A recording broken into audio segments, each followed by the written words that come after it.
I want to talk to you about what I think may be one of the most important, if not the most important areas of your life.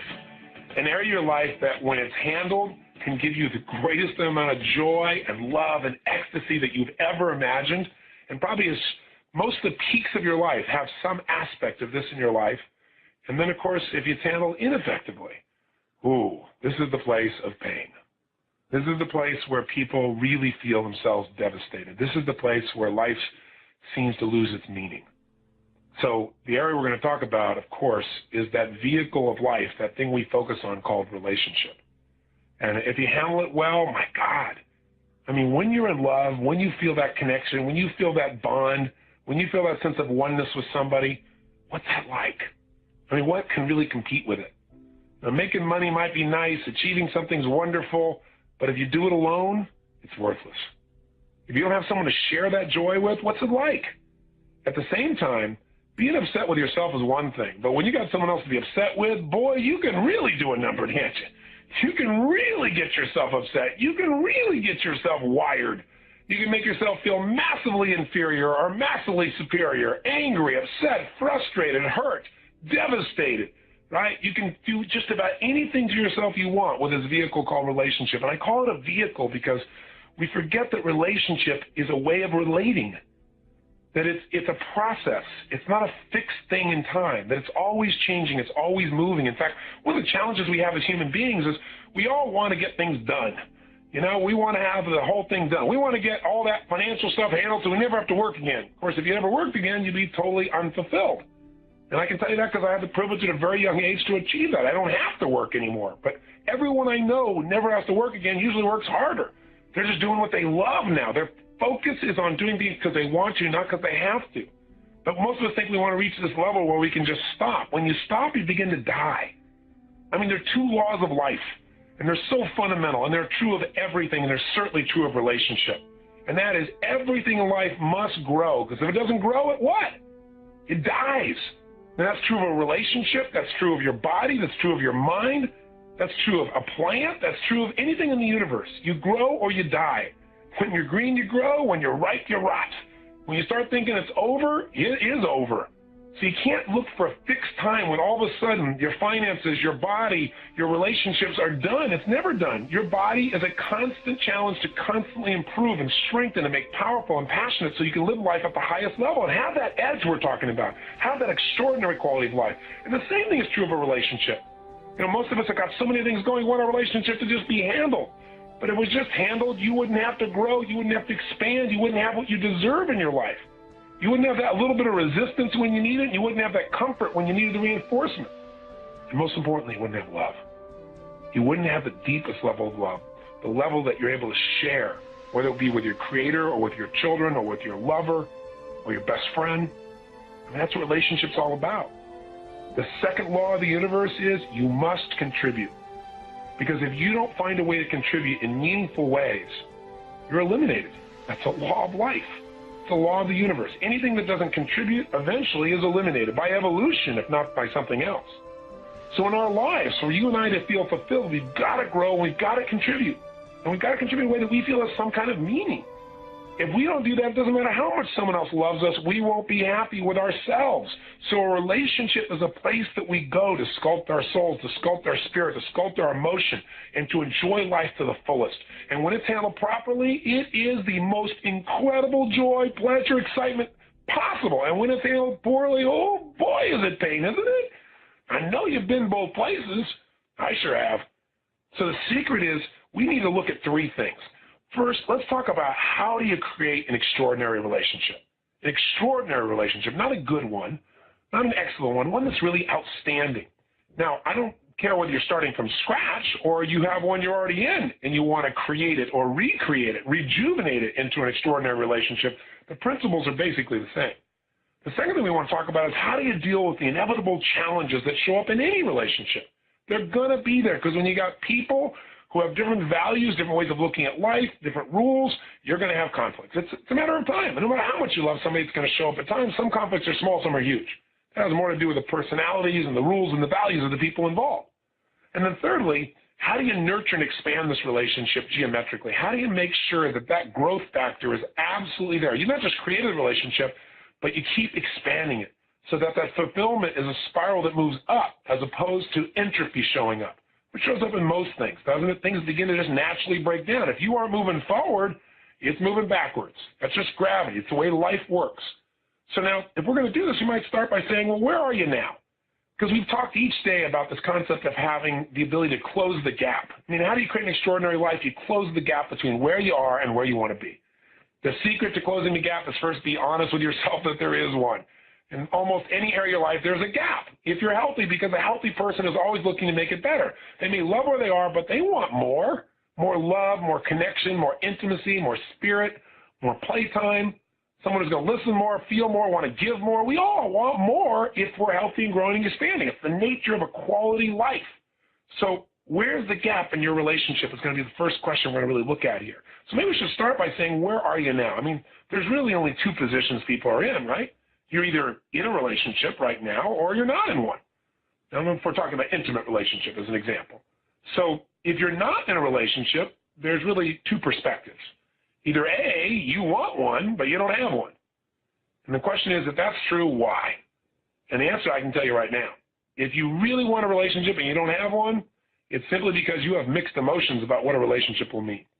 You want a relationship because you know what I mean, love and connection and intimacy, but on the other hand, you don't want a relationship at some level because you know, oh my God, I don't have the time, the energy, I've had fights and frustrated, I don't want to feel like a failure, I don't want to have the thing not work out, I don't want to have somebody disappoint me again. So the truth is, if you're not in a relationship, there's one reason. It's not a must to be in a relationship. As I said on the first date, it's probably a must for you not to get hurt. And if you're going to be in a relationship, let me tell you the good news up front, you're going to get hurt. But at the same time, you're going to probably hurt other people without meaning to. That's part of the nature of life. You can't have joy without having pain sometimes. Everything in life has its reciprocal. You can't only have one dimension of life. It's like saying, you know, I want the rainbow but no storm. I mean, it's part of life. And what you learn to do, those that have an extraordinary life are people that learn to enjoy the storm as much as the rainbow, have learned to find the value in the storm, the beauty in the storm.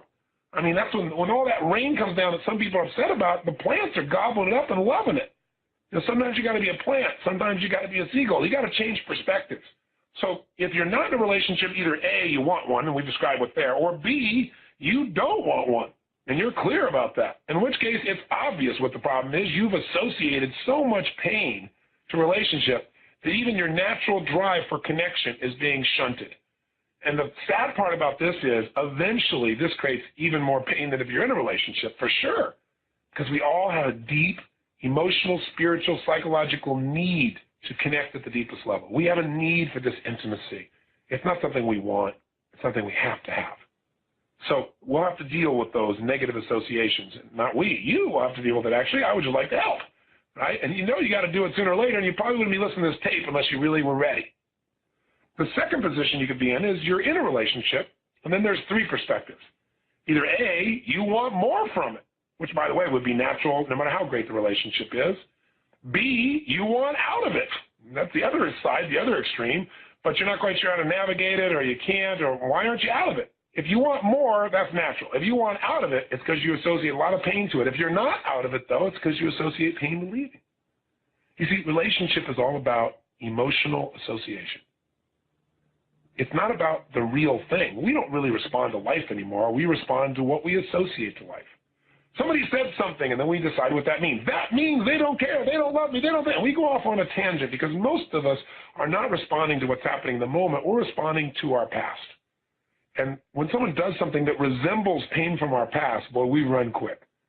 Not only do we run, but we often tend to fire off the old feeling and pretend that's what's happening now. One of the secrets to a great relationship is learning that this is not that.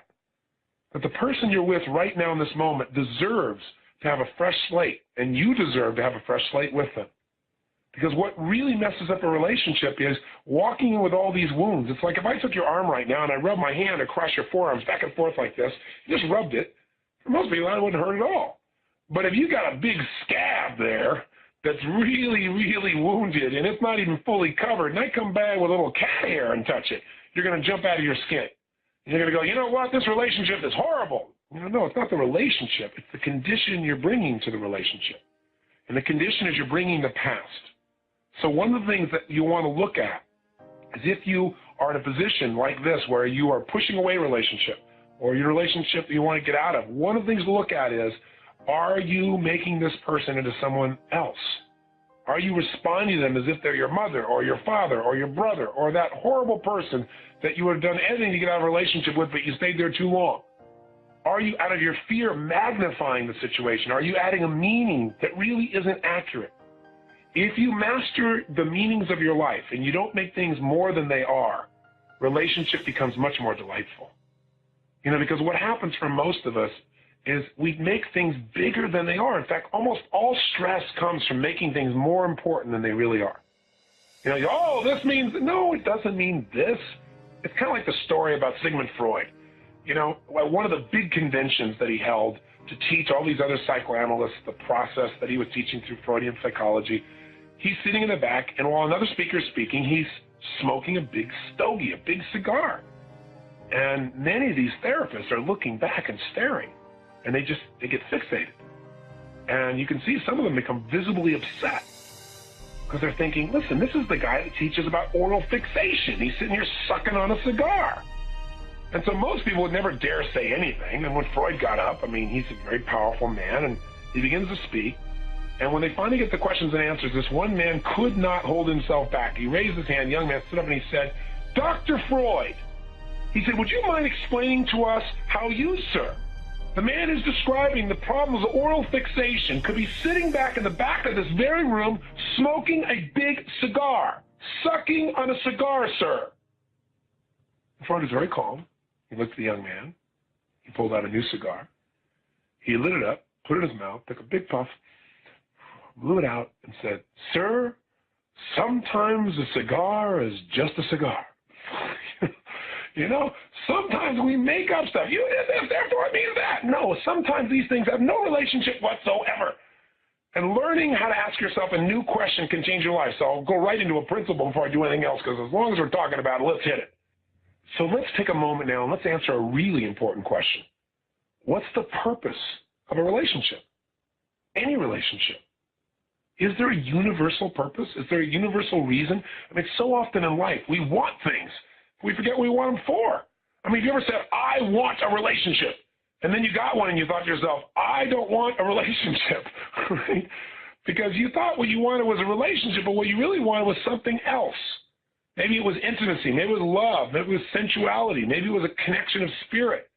Maybe it was someone that would tease you, provide variety. Maybe it was a challenge. But what happens for most of us is we don't know what we're after.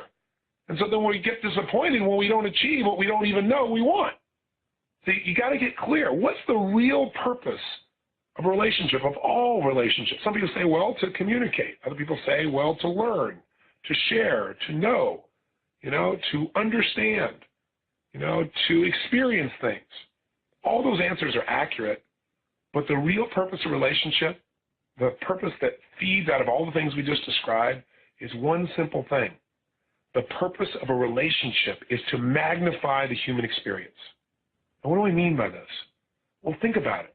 How does it feel when you experience something on your own? It can be phenomenal. But why do you want to share that? Because in the sharing, not only do you get to experience it again, but there's a magnification, isn't there? When that other person gets excited, it gets you even more excited. Or when they get sad, you get even more sad. When there's that emotion that's shared, there's that synergy, there's that power, where 1 + 1 doesn't just equal 2, there's a third power. There's something visceral. There's something ethereal that occurs when this connection happens between people and they share their emotion, their feelings, not just their ideas. See, it magnifies our experience of life. That's why we search for it. Would you like to go to the ballpark for a sporting event with 4 people there or 100,000? You might say 4, I get a better seat. But I'm talking about from the feeling. When that person hits the ball and 3 people go, yay, woo, yay. Not quite the same as when you're in the middle of the Super Bowl or you're in the middle of the final game of the World Series or the middle of that NBA championship and Jordan steals the ball and everybody jumps to their feet and you hear the room screaming and shaking and every part of your body is vibrating and he scores and you go nuts. And the city goes nuts. Why don't we all just go off and say, see you guys later, and then go, yeah, by ourselves later on? Because there's not as much power in that. The power is in the sharing. That's the power. Relationship is about sharing, and the quality of your relationships is in direct relationship to the amount. What? That sounds interesting. The power of your relationship, direct relationship, but that's true, so I'm going to continue. The quality of your relationships is in direct proportion to the amount of yourself that you're able to share with someone. That's how you're able to relate. It's sharing, and the amount of that person's emotion and feeling and spirit that you're able to share with them.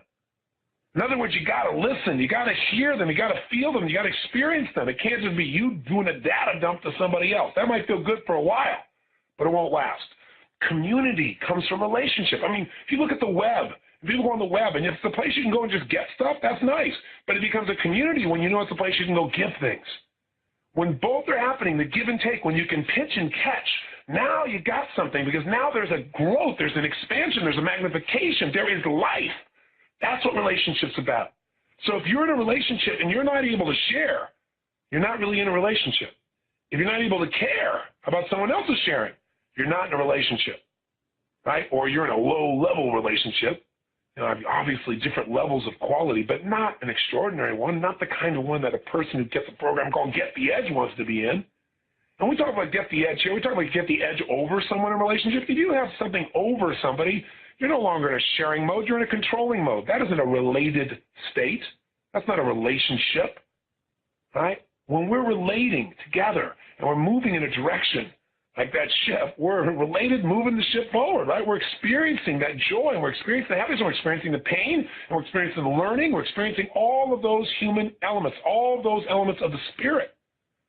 So we've got to do this. And I'll tell you, this is true just about anywhere. I was working the other day with Lou Pearlman. This guy's an amazing guy. I don't know if you know who he is, but he created all these boy bands like NSYNC, if you're familiar with them, and the Backstreet Boys. You know, they sold more records in 1 week than any album in history. And he manufactured these groups, literally. He saw what people in our society relate to most. What's the music that moves them, that connects them?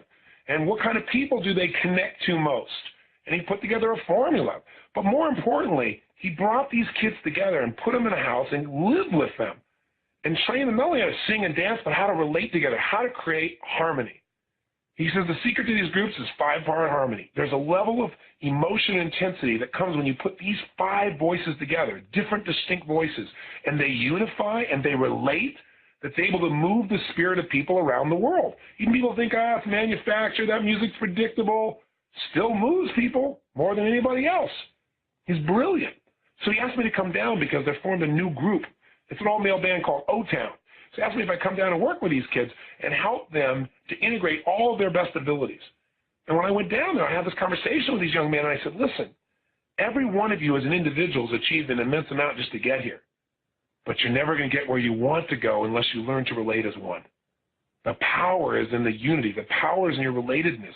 And we gave them so many examples, and they really got it. And then what I did is I did a bunch of exercises, and I had them produce some emotion. I said, I want you to create some energy, create some excitement in your body. And they looked at me like, what do I do?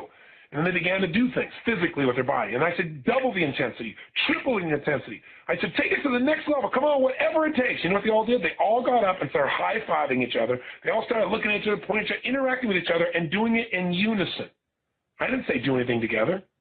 In order to get that higher level, we have to share. That's why when people talk about things like, the internet's going to isolate the world, keep us separate, most people use the internet to connect. Or people say, people never go to movies or concerts. It's totally absurd, because even if we connect online, we want the visceral experience of being together. There's a certain amount of relatedness that comes from physical proximity with people. So what I'm trying to say to you is, if you want the most out of your life, if you want an extraordinary life, the edge comes in extraordinary emotion, extraordinary psychology, and that comes in your capacity to share with quality people at a deep level of relatedness on an ongoing basis that expands your ability to enjoy your life. Some of that relatedness will cause you to find a way to grow like you've never grown before, because someone can find a way to move your spirit and challenge you, and you can do the same for them. Some of it's going to create pain that makes you have to look at your life, which will make you grow. Some of it will give you the sense of contribution you've always been looking for. Some will stimulate you and give you variety. Some will add certainty to your life. All the human needs can be met in this way. Now, you can meet these needs by yourself, but never at the same level of intensity. You have the potential to, but you won't. So if relationship's so important, why don't we always magnify our emotions? Well, we do. The only question is which emotions. If you get in a relationship with somebody whose primary psychology, their primary emotions they experience on a regular basis are fear and rage and worry and frustration and jealousy and envy, and you get in a relationship with that person and you have a lot of dominant negative emotions, let me tell you what's going to happen. Two people with negative emotions are going to magnify their negative emotions. Now, if your predominant emotions are positive, if they're love and excitement and passion and compassion and honor, right? If it's peace, if it's centeredness, and you're with somebody else, you will augment each other. You'll magnify those good feelings. And most people are not so extreme that they're just one or the other, are they? So for most people, their relationship is the place of their greatest pleasures and their deepest pains. The secret, a real secret to relationship is this. You got to understand a relationship is a place you go to give, not a place you go to get. See, as long as you're going to a relationship trying to figure out what you can get out of it, then what you really have is a transaction, not a relationship. You're trying to figure out what, I gave this percentage. I gave 50%, they got to get 50%. When you start measuring how much you give in a relationship, the relationship's over. You now have a transaction, right? Because a relationship is about unlimited sharing. A relationship is about unlimited giving. And when you share at that level, you magnify all that's good. But when it becomes about who's done what, when a relationship is driven by rules and not by love, a relationship begins to die. Everybody needs certain rules in order to feel comfortable, to meet their values. But the more rules you have, the more pain you have in a relationship. I remember seeing years ago on CNN, they did this little story about the Gerber food people, and they were shooting a commercial. And the commercial had, if I remember right, like 5 families that had quintuplets. And it was really interesting because they were different ages. Most of them were babies, but there was this one guy whose kids were, I don't know, the quintuplets I think at this stage were probably 4 or 5 years old. And he was maybe 30 years old, but he looked like he was 50. And he was already balding, and he looked really beat up. And I remember the interviewer going up to him and saying, what do you have? What can you tell us about what you've learned by having 5 kids simultaneously? He looked in the camera and he said, don't have too many rules. And the interviewer said, well, what do you mean? He goes, with 5 kids, if you have too many rules, they're always breaking something. You're always in reaction. You should have the least amount of rules possible in order to raise these kids. And I thought that's so true in life. Most upsets are because people have so many ways that people can be upset. So many things that can make things go off kilter. If we know the purpose of relationship is to magnify, we got to decide to magnify only the good. And we will still screw up. But if we make a conscious decision that our relationships are really about magnifying the good in the person we love, and it's a place we're going to give, then we're going to receive tenfold. It's the law of life that we all know. So the question then is, why doesn't that happen? And the answer is because we get hooked. We get triggered by things that have happened in our past, as we've already described, and part of that has to do with the nature of human beings. I mentioned earlier on one of our tapes that everybody has the same needs. Everybody. I don't care where you come from in the world. I've had the privilege now of traveling literally and working with people from more than 75 nations. I've worked with 2.5 million people over the last 23 years. I've seen every kind of relationship you can imagine. Worked with just about every kind of person you can imagine. And during that time, I've been able to see that people have the same needs. They have different goals, different values, different rules, but the same needs. We all need certainty, remember? We need that feeling that we can be comfortable, that we can avoid pain, we can gain pleasure. We all have a need for variety, for uncertainty, for surprise, right? For challenge. It's what makes our lives exciting and juicy. We all have a need to feel significant, to feel important, to feel unique, to feel special, to feel like we're needed. Everybody has that need. The only question you have is how you go about meeting it. Do you demand it, or do you give it? Or do you just notice it's there and appreciate it within yourself? Everybody has a need to connect and to feel love. Everybody has it. Everybody has a need to grow, as we've already said, and to contribute. Those 6 needs must be met by all human beings. But here's what's interesting. We don't all pursue these needs the same way. Some people try to meet all their needs by doing it just through their job. And so they have no real intimate relationships because all their focus is about how to be significant by achieving. And connection is kind of a secondary thing that eventually they'll get to. And these people usually end up unbelievably unhappy later in life, if not already. Some people think everything is about relationship, just my one single love relationship. But then if that relationship gets in trouble, they have no life. So if you spend any time with me in coaching in any of their tape programs, I'll walk you through these needs in more detail. For now, just know that relationships are about meeting each other's needs. If you can help your partner in life to feel certain that by being in a relationship with you, they're going to feel comfort, they're going to feel joy, they're going to feel love. If you can help them experience more variety by being in a relationship with you, cool surprises, learning, growing, challenge, stimulation. if you can help that partner to feel totally special and unique and you mean it, where you really value them and you see the unique qualities they have. Everybody's got unique challenges, but they're unique qualities. And you appreciate them and you acknowledge them so the person feels it. If you can really connect on a regular basis, if you can relate, if you can share, if you can get them to share, if you can cause by your association, by your relatedness, both of you to grow and contribute, then you will be in a relationship that is legendary. But if your relationship is one that which you want out, it's because many of these are missing. You don't feel important to that person. You don't feel significant. You don't feel special. You don't feel unique. You don't feel like you matter. That's the first thing that starts to break it down. You don't feel connection because they won't share something. You want them to share, but they won't share. Or there's dishonesty, which shuts down any kind of connection. Or you feel bored. There's no variety. We keep doing the same things. There's no growth. There's no contribution. Right? Or you're in a position where you're not certain. At any moment, they could leave you. These things create stress in a relationship. But here's what really creates the stress. All human beings share the same fears. The primary fears of all human beings are the following. Number one, that we're not enough. And number two, that we won't be loved. And let me explain to you why. I kind of started into this on one of the earlier tapes. I don't know if you recall, but let me give you a little reminder. Every human being who's ever been to therapy knows that something happened at some stage of their life that made them feel like they're not significant or they may not be loved, and they live with that fear forever. You don't need to go to a therapist. Let me just tell you, you've got lots of those experiences. And the reason is because human beings have something rather unique in their makeup. It has to do with the way in which we're raised. In the animal kingdom, most animals are not dependent upon another animal, whether it be a mother, father, brother, or sister. They're not totally dependent upon another animal for a long period of time. If you're a bird, you're kicked out of the nest in a few days or a few weeks.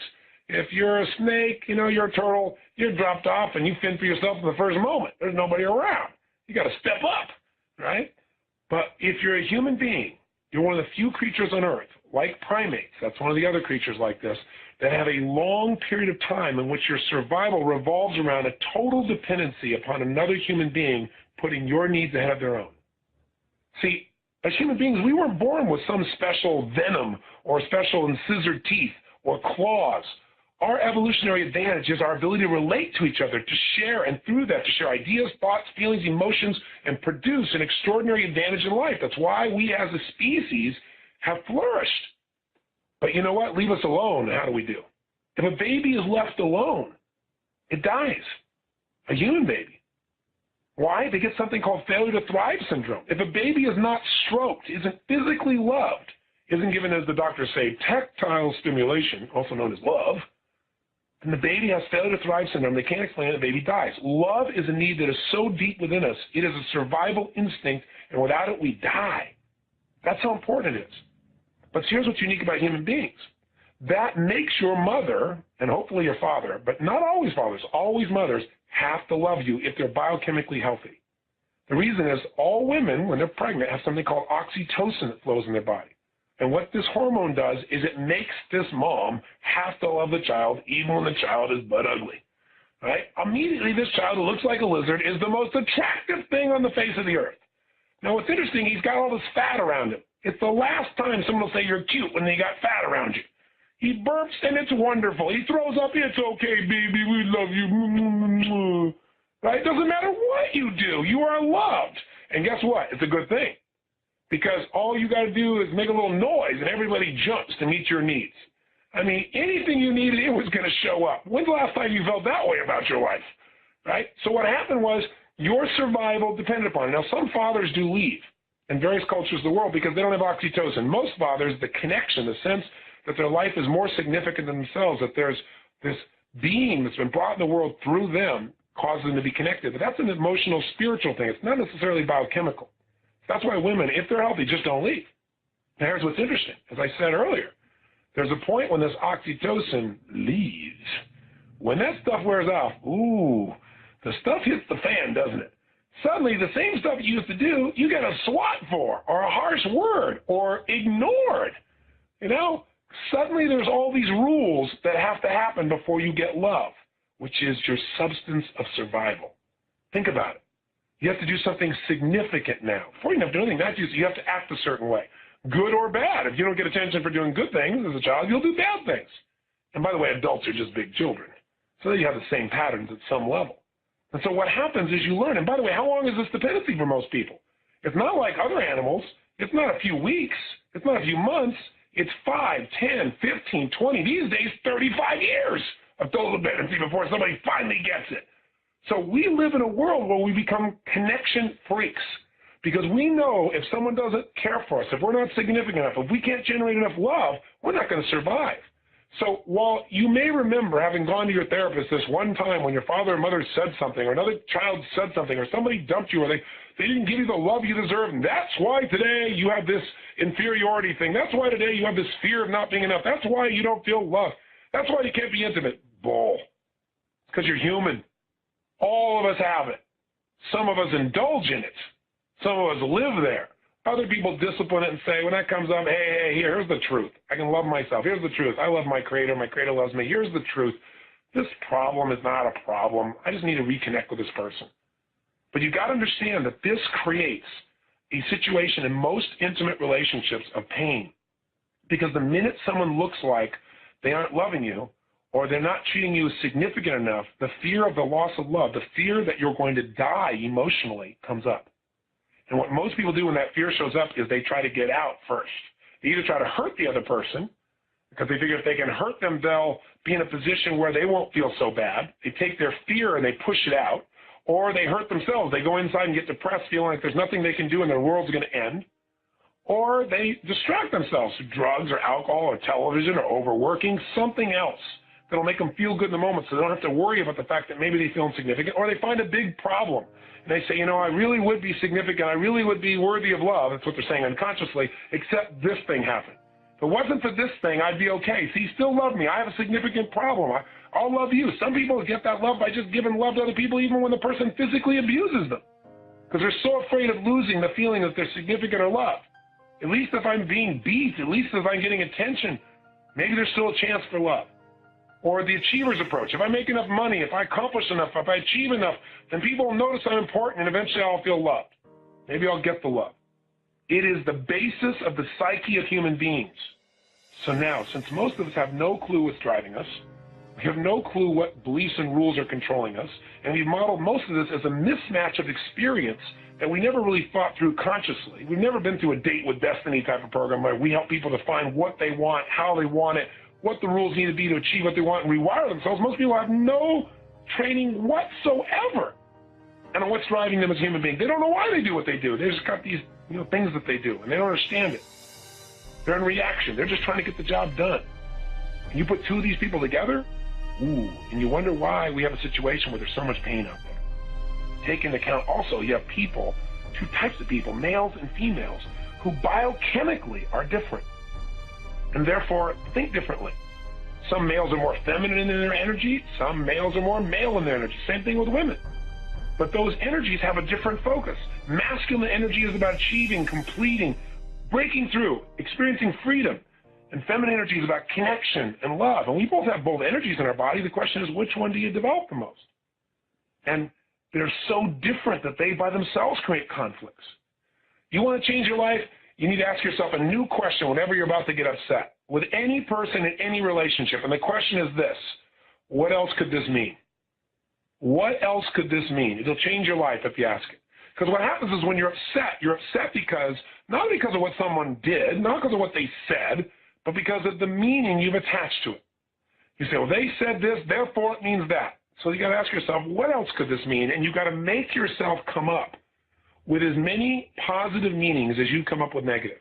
Let's say, for example, someone promised to do something and then they don't show up. And you go berserk. I can't believe this. They don't care. Look at this. They left me stranded. Once again, every time I go to count them, they're not there. Now, you come up with 3 or 4 negative meanings. That they're not there because they don't care, because they always do this, because they're irresponsible. Now, when you start stacking negative meanings, you're going to go into a state that will make being in relationship with you an adventure, right? Something that will be quite difficult. In fact, in this state, how will you treat this person you're in a relationship with? You'll probably treat them in a way that will make them not want to be in relationship with you. If not leaving the relationship permanently, in the moment they're not going to want to relate to you. And so you'll lose the juice. Does this make sense? So instead, what you got to be able to do is come to that relationship with an open new set of possibilities. Because the truth is most people, when they screw up, would beat themselves up more than you beat them up anyway. So why beat them up and push them away? You're supposed to be their lover, their friend, their manager, their associate, their partner, their mentor, their father, their mother, their son, their daughter, whatever relationship you have.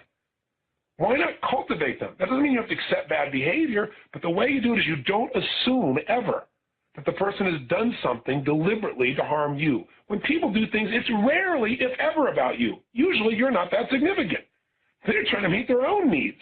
They're trying to deal with their own fears, their own frustrations. You just happen to get in the way. That's true for you and I as much as anybody else.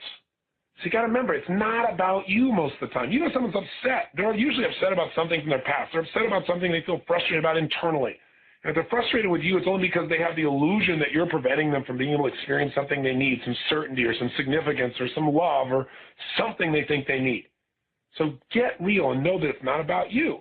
And then ask yourself, what else could this mean? Well, maybe they're not here, and you got to come up with powering meanings, not more negatives like, well, it can mean that they're really a jerk.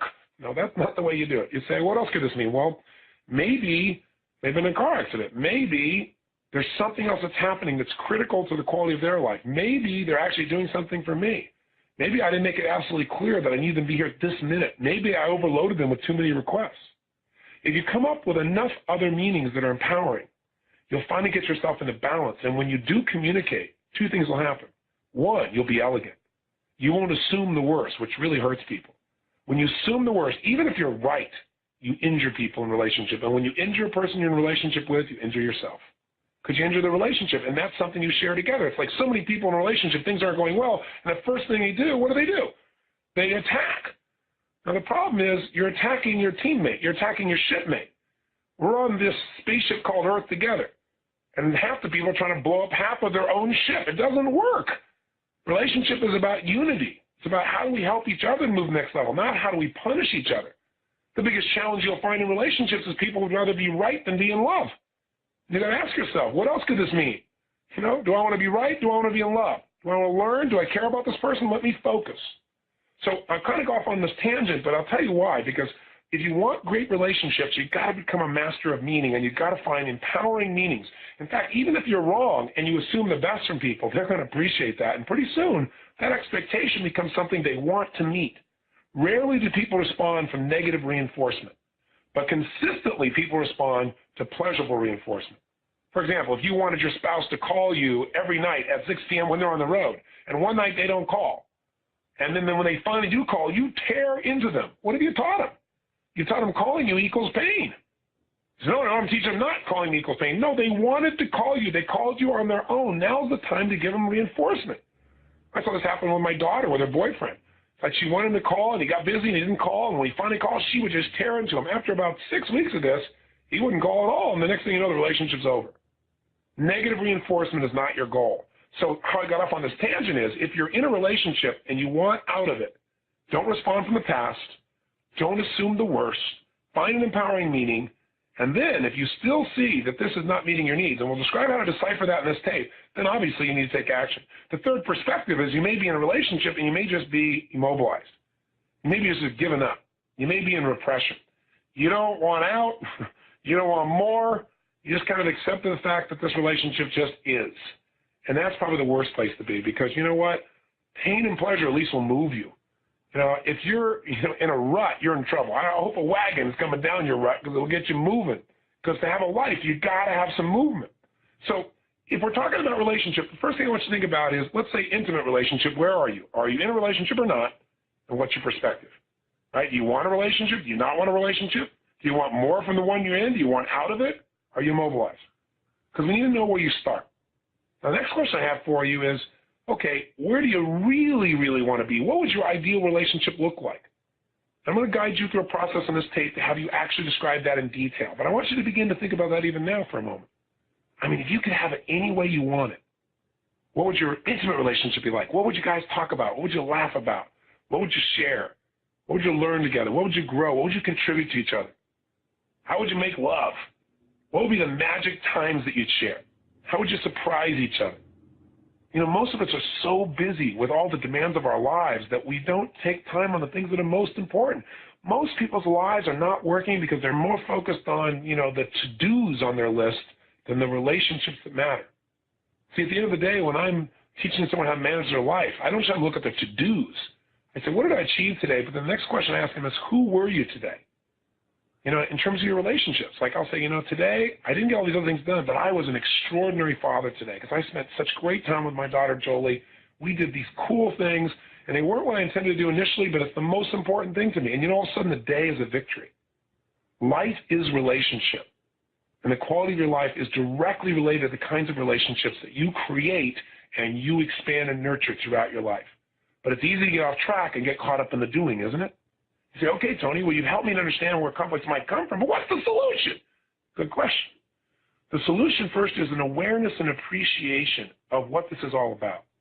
When things start to happen in a relationship, you got to first take a look and say, okay, right now if I'm starting to react, what's really triggering this is fear. When people say, I'm stressed about this, stress is a code word for fear. And the fear that's the deepest is if you don't achieve this, if they don't do this, if they don't respond that way, if they don't like this, if they don't respect this, if this doesn't happen, then you're not enough and you won't be loved and therefore you will die. This is the basis. So the way you make your relationships work is you first create a great relationship with yourself. You first got to learn to love yourself. Because if you're going to a relationship to get that instead of to give that love, then you're going to be with two people that are starving trying to take each other's food. And, you know, that's the definition of hell, right? All that you're looking for is inside you. So the way you create relatedness is you start with you. And the way you start with you is you got to say to yourself, what do I love about myself? What is worth loving within myself? And you got to create an action plan, as I said earlier, that can allow you to start to feel that. And the way to do that is to ask a simple question. If I want someone to feel totally loved by me, what would I do? What would I do? Because actions speak louder than words, right? Well, you might say, I'd tell them I love them, and I'd say it in a certain tone of voice. When's the last time you looked in your own eyes in the mirror and said, I love you? I mean, really looked and said it and meant it. Because I can't go and doing that stuff, stare in the mirror. I'm done with these dates. You're getting a little over the edge, boy. No. When's the last time you really did that? You know, for that matter, when's the last time you looked into someone else's eyes who you're around all the time and stopped and just focused and said, I love you through your eyes and face, not just with the words? We all know we can't give to other people what we haven't given to ourselves. There's nothing to give.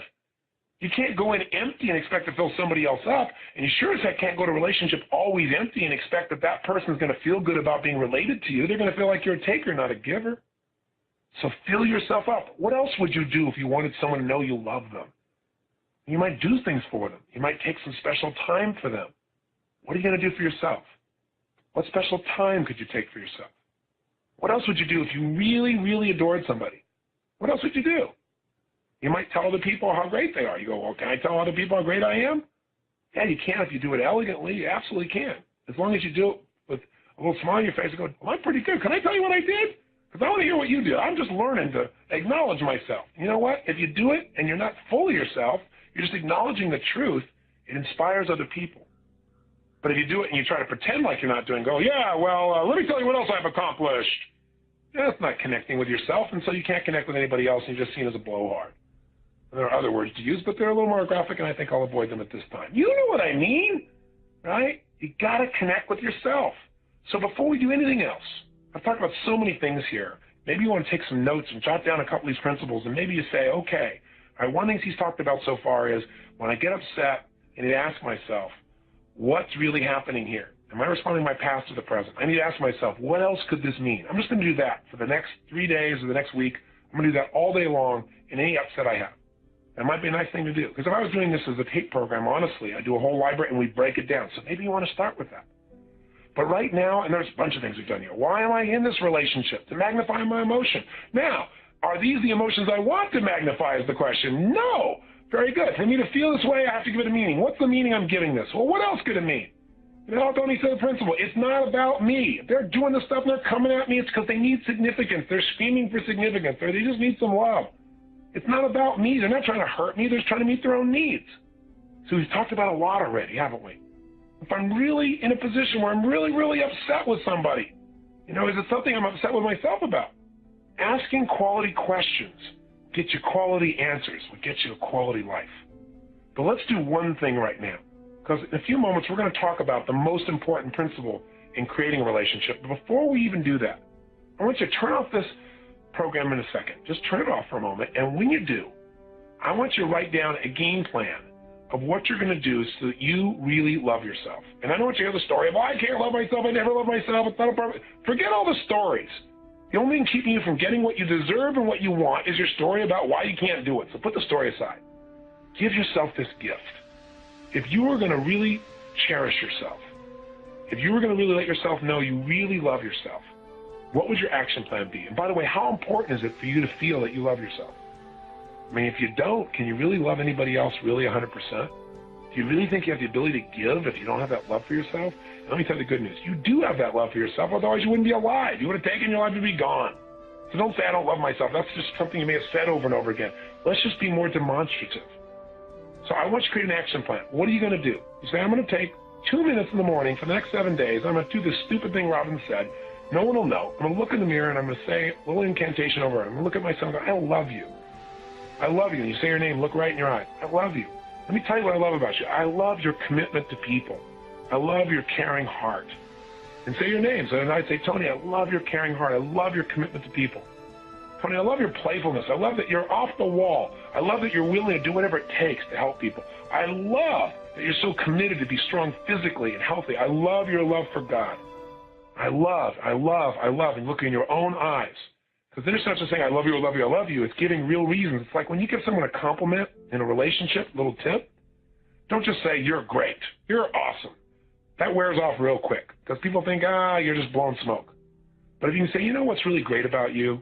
You know what I love about you? I have to tell you, I noticed this and this and this. I created a relationship, when I first went to work with the San Antonio Spurs. I had a bit of a challenge because at the time I first went to work for them, they had a guy on the team named Dennis Rodman. So getting a relationship with Dennis Rodman, when you're a white guy and you're taking his free time and making him sit for 3 hours in a seminar is sometimes a bit challenging. But the way I got it with him was with sincere compliments. I had brought a group of kids down the night before as part of my payment to train these guys at the Spurs was to take kids on mentoring and for the Spurs to meet them and maybe give them autographs. Dennis was the only one after the game that stood around and signed autographs from everyone else, and I noticed it. And so when I got up, I said, Dennis, I know you're outrageous. I know you're crazy. I know you're one of the best players in the league. I know a lot of people get upset with you, and I know there are things that they probably have a right to be upset. But I got to tell you something I really respect about you. You are such a class act. You're the only person last night, and I'm not telling other people they're wrong, but you're the only person that made sure every one of those kids got attention. That was the coolest thing. I just want to thank you. And I didn't wait for him to notice. I just went on. And a couple of times it is, and you should have seen him, even Dennis Rodman, sprout up, who'd been like, putting his glasses on. He tore the notebook up I had, threw it on the piece of paper on the ground, and stood there with his arms folded. But saw the arms unfold because we all want to be loved. We all want to be significant. Now, we don't want bull. We don't want somebody to lie to us. We don't want fake things, but a sincere compliment gets us. So how about starting with yourself? Because if you give yourself, you'll be able to give them other people. So that's one thing. That's one assignment. In fact, if you did nothing else on this tape, I'm going to ask you to do that for the next 7 days. That you take 2 minutes and you sincerely compliment yourself each morning and look directly in the mirror. You go, yeah, but what if my spouse or somebody else is around and they see this stuff? Inspire them. Make it playful. Have fun with it. But I'd like you to do right now is turn off the tape, and I want you to write what else besides that will you do that'll get you to feel that love. Because if you have that love already, you're not going to have a fear of losing it.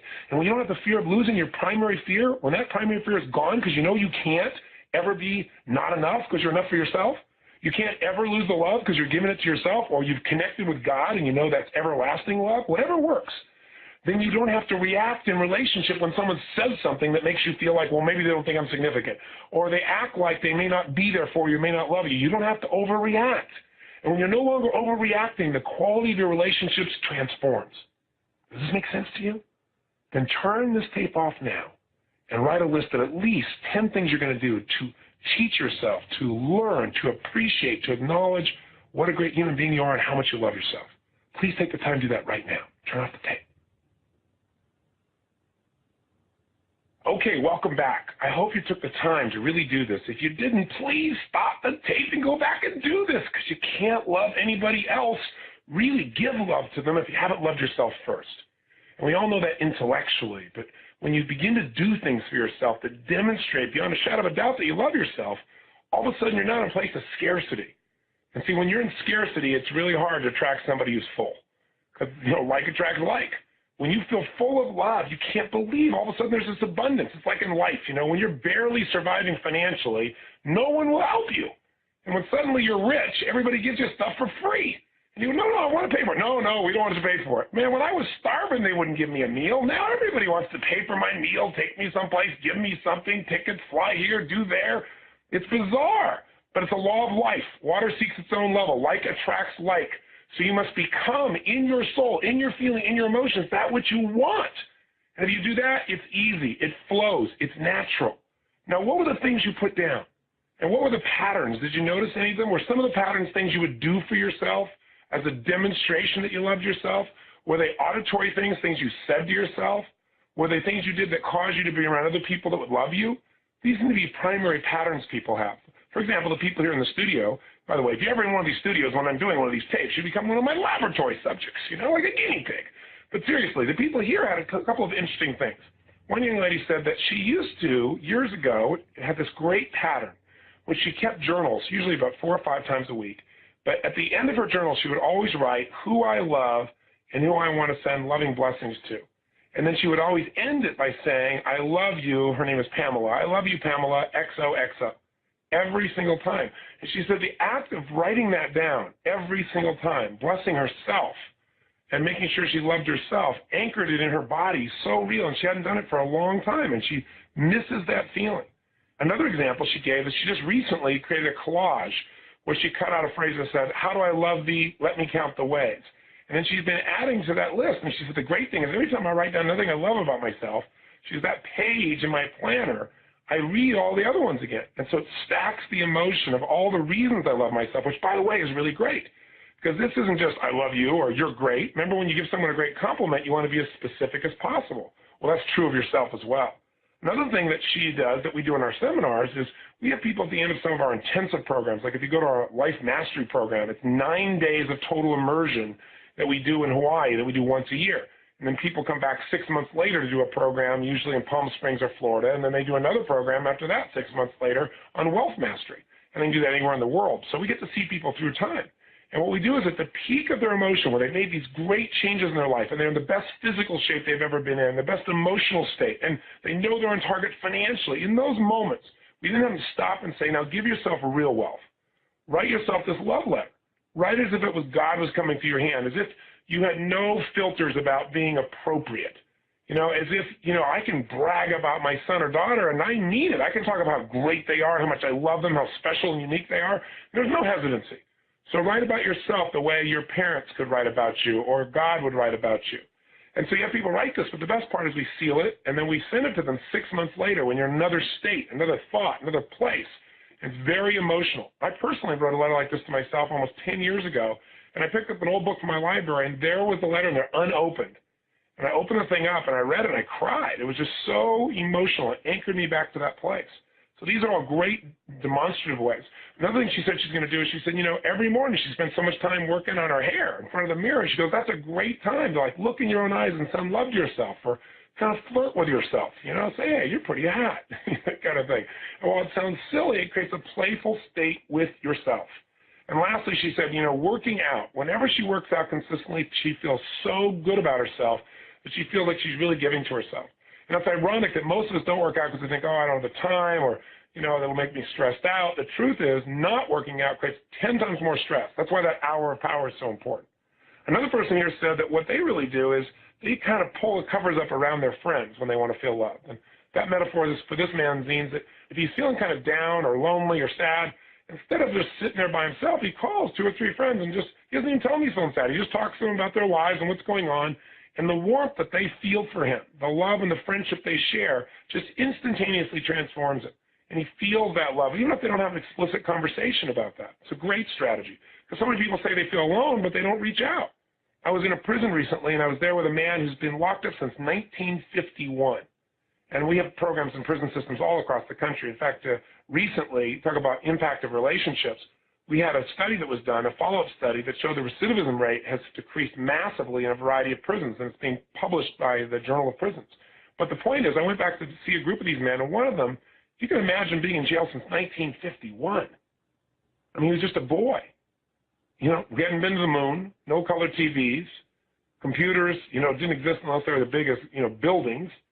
I mean, it's a very different world, and he's been locked up all this time, and he hadn't had one communication from anyone in more than 17 years. And after I worked with him, I said, this is ridiculous. You're isolating yourself. And so a month later, he wrote me a letter, and he said, I've already had 17 letters from people who we've reached out and communicated with, and he's so happy. He felt so excited, and it inspired him. One relationship led to another, and pretty soon he said, you know what, I'm changing my identity. I'm not a con. Even though I've got 12 more years in here, he said, I feel more free today than I've ever felt my entire life. And he said, I decided somebody on the outside, the difference between them and a con is that they own real estate. So he decided to use his relationships to negotiate an incredible deal on a small piece of raw land that was dirt cheap, literally dirt cheap, and now he's a real estate owner. He's not a convict. He feels so different about his life. But all this came from putting himself in a new circle, a new place in which he felt valued, he felt loved, he felt appreciated. But you got to go first.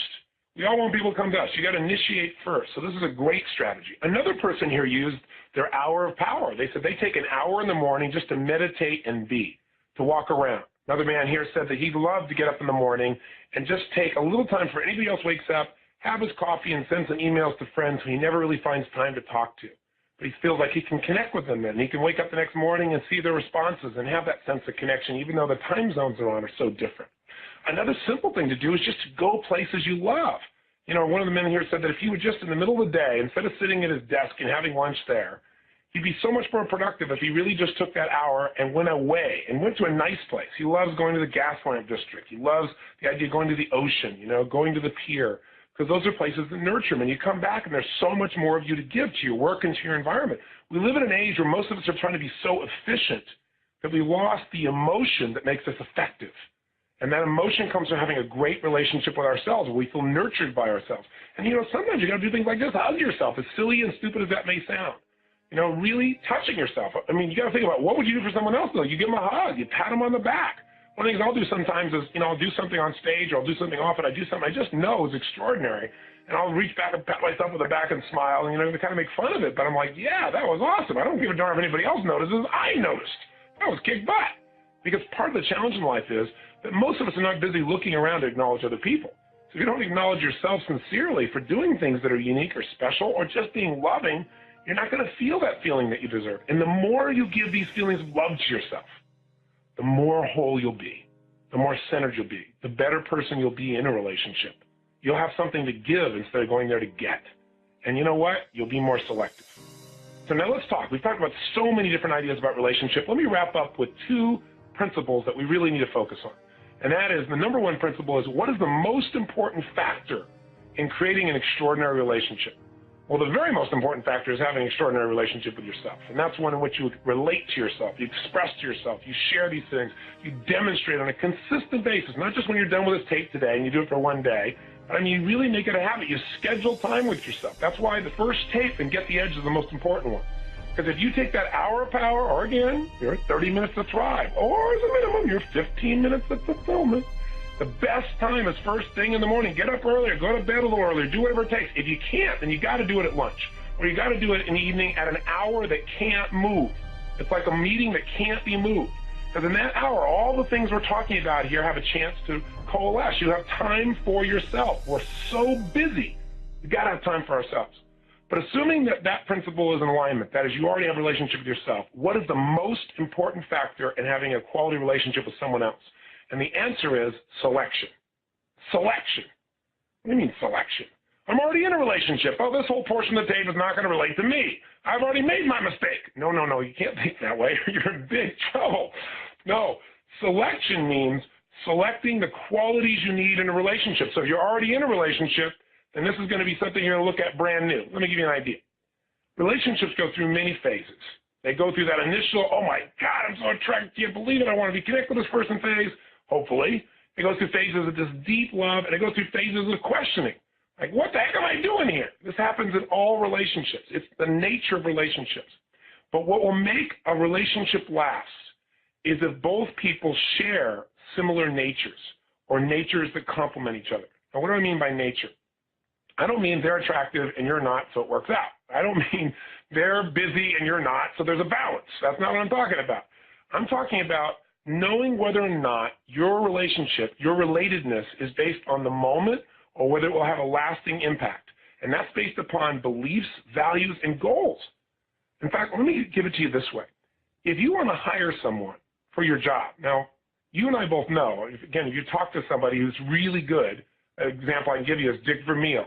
Here's one of the winningest coaches in history, and he's the only coach to win both a Rose Bowl and a Super Bowl. He's an amazing man.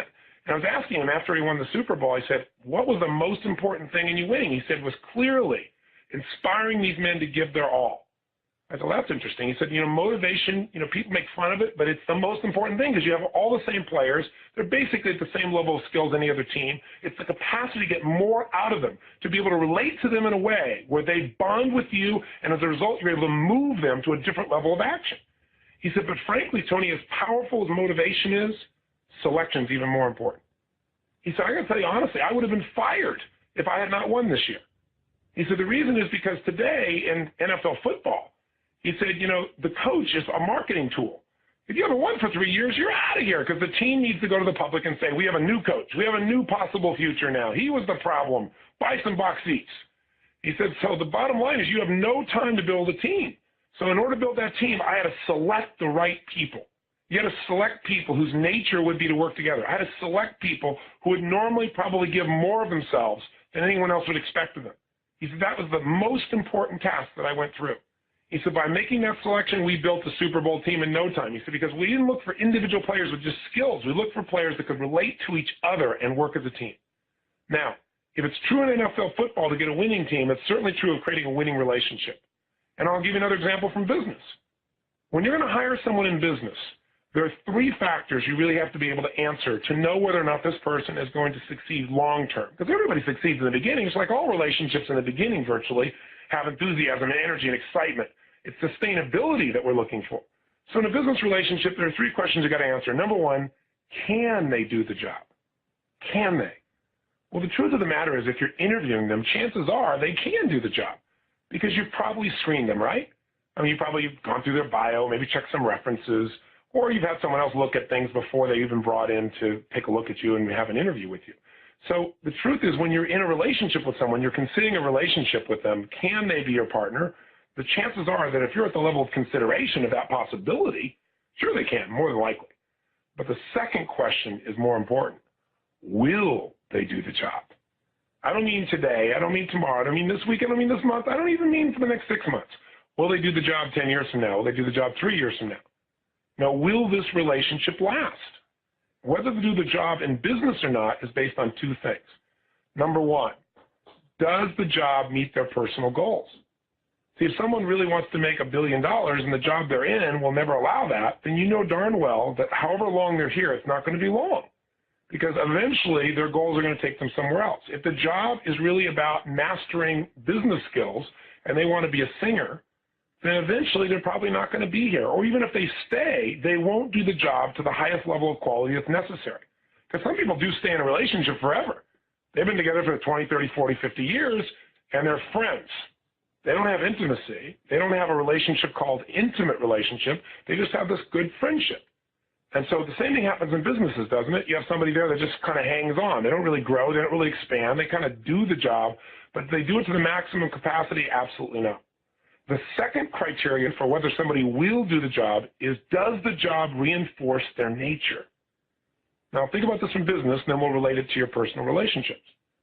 See, if a person is very much a people person, and you stick them back in accounting, they may be able to do the job. Yes, they can. But will they do the job long term at the highest level of quality? The answer is no, because they want to be with people. Their nature is to connect.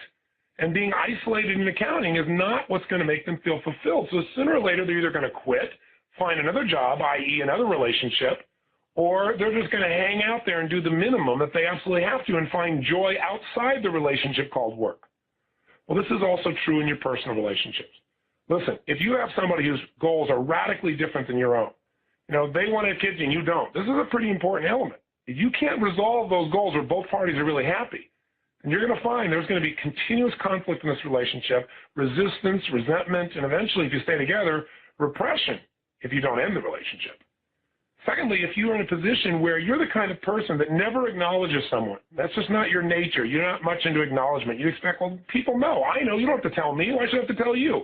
And the person you're a partner with craves acknowledgement, They need to be told how much they're loved all the time. They need to be shown all the time, and you're not that kind of person. You never have been.